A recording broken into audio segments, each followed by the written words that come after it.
बिहार में अब मुख्यमंत्री की कुर्सी पर क्या नीतीश कुमार ही रहेंगे या फिर कोई नया चेहरा आएगा? जी हाँ, शुक्रवार को ये तस्वीर भी साफ हो जाएगी।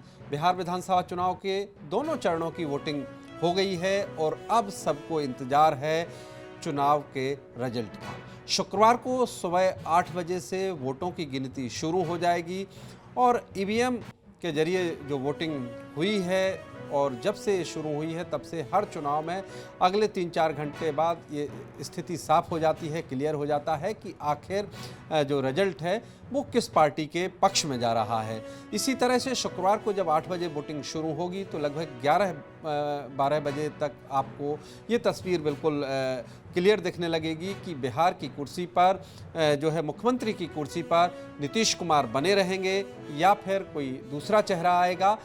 एनडीए गठबंधन की सरकार रहेगी या फिर महागठबंधन अपनी सरकार बनाएगा।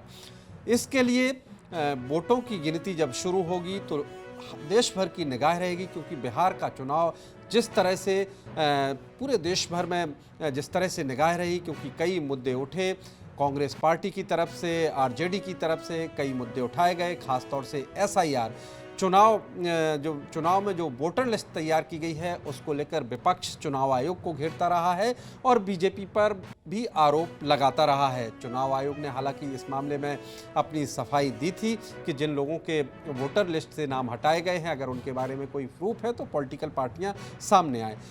चुनाव के पहले वो मुद्दा एसआईआर का मुद्दा भी ख़त्म हो गया। उसके बाद अलग अलग आरजेडी कांग्रेस ने अपने जो चुनावी वादे हैं वो जनता के सामने किए। बीजेपी गठबंधन वाला जो एनडीए गठबंधन है उसने अपने वादे शुरू किए जो है। तो चुनाव में सभी पार्टियों की तरफ से वादे किए गए, बयानबाजी खूब चली। आपने बिहार की तस्वीर देखी कि किस तरह से दोनों पक्षों कहें कि सत्ता पक्ष में जो पार्टियां हैं उनकी तरफ से और विपक्ष में जो पार्टियां हैं कांग्रेस आरजेडी उनकी तरफ से बयानबाजी होती रही। अब इस पूरी बयानबाजी के बाद तस्वीर साफ होने का इंतजार है कि आखिर कौन किस पर भारी पड़ा है और जनता ने किसकी बात मानी है। सबसे महत्वपूर्ण है इस बार कि बिहार में जो 2 चरणों में वोटिंग हुई है, जो दूसरे चरण में रिकॉर्ड वोटिंग हुई है, ये माना जा रहा है कि जो 68% से ज़्यादा जो वोटिंग बिहार में हुई है, ये ज़्यादा वोटिंग जो हुई है वो किसके फेवर में जाएगी? क्या सत्ता पक्ष के फेवर में जाएगी? अगर सत्ता पक्ष के फेवर में जाती है तो फिर से एनडीए अपनी सरकार को रिपीट करेगा। लेकिन जो ज़्यादा वोटिंग हुई है क्या वो सरकार बदलने के लिए हुई है? अगर सरकार बदलने के लिए हुई है तो जब शुक्रवार को वोटों की गिनती शुरू होगी और परिणाम आएंगे तो उसमें तस्वीर साफ होगी कि ये बदलाव के लिए वोट किया गया है। देखिए, बिहार सरकार की तरफ से जो अभी मुख्यमंत्री हैं नीतीश कुमार, उनकी तरफ से जनता के बीच कई वादे किए गए, खासतौर से महिला वोटर को लुभाने के लिए उनके अकाउंट में जो है जो हर महीने जो पैसे डालने की स्कीम शुरू की गई उसकी भी शुरुआत हुई।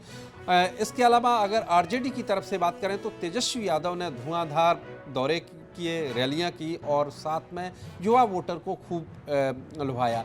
बिहार में जिस तरह के सर्वे आए हैं उसमें एक सर्वे में ये भी देखा गया है कि जो खासतौर से युवा वोटर है उसने आरजेडी के फेवर में, आरजेडी का जो गठबंधन है उसके फेवर में वोट दिया है, खासतौर से तेजस्वी यादव को देखकर वोट किया है। वहीं जो सीनियर वोटर है, खासतौर से 25 से ऊपर का मतदाता है, उसने जो है एनडीए गठबंधन को वोट दिया है। ऐसे कुछ सर्वे में इस तरह की तस्वीर भी सामने आई है।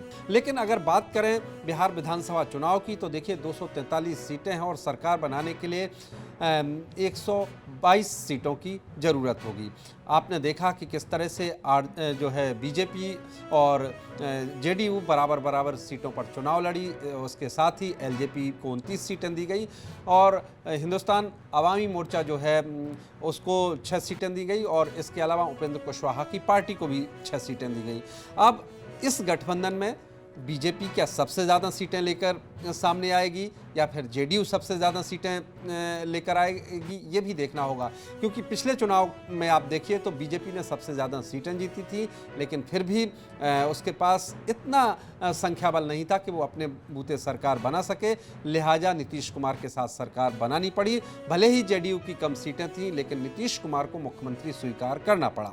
तो अब बड़ा सवाल ये है कि शुक्रवार को जब रिजल्ट आएगा तो अगर बीजेपी की ज़्यादा सीटें आती हैं तो क्या फिर से नीतीश कुमार को ही मुख्यमंत्री स्वीकार करेंगे या कुछ बदलाव होगा। हालांकि बीजेपी की तरफ से शुरुआत में कहा गया था कि नीतीश कुमार के लीडरशिप में चुनाव लड़ा जा रहा है, लेकिन जिस तरह से नीतीश कुमार की हेल्थ को लेकर सवाल उठते रहे हैं, अंदर खाने बहुत सारी बातें चलती रही हैं कि इस चुनाव के बाद बहुत सारी चीज़ें बदल जाएंगी।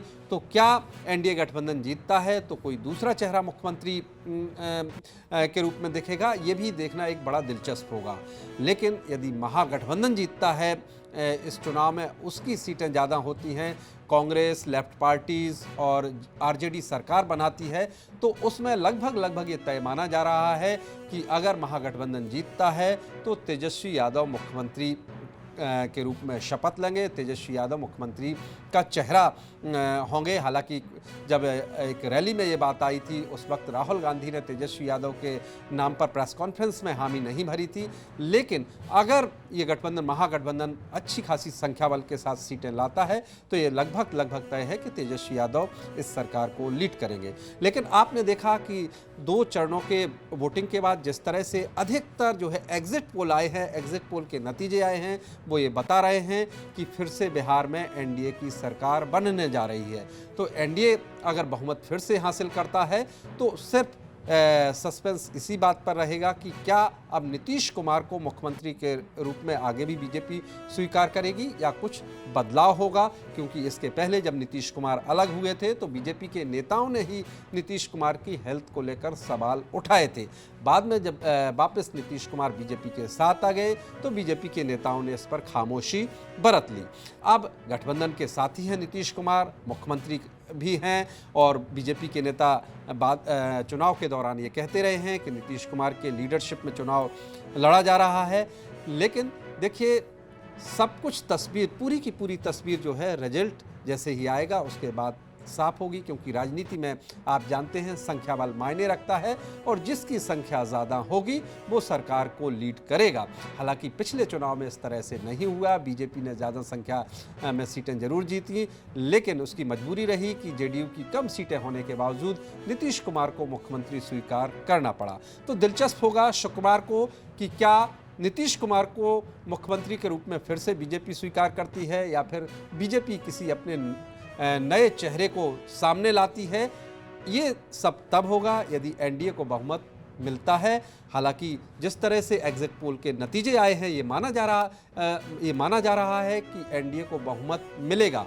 हालांकि वहीं कांग्रेस समेत आरजेडी कह रही है कि ऐसा पहले भी हुआ है, कई एग्जिट पोल ने जो है इस तरह के जो है नतीजे दिए हैं, लेकिन जब रिजल्ट आया है तो वो विपरीत आया है। बहरहाल सारी तस्वीर जो है शुक्रवार को जब 8 बजे से वोटों की गिनती शुरू होगी, अगले 3-4 घंटे में यानी दोपहर के 12 बजे तक स्थिति साफ हो जाएगी कि बिहार में मुख्यमंत्री नीतीश कुमार ही रहेंगे या फिर कोई नया चेहरा बिहार को लीड करेगा।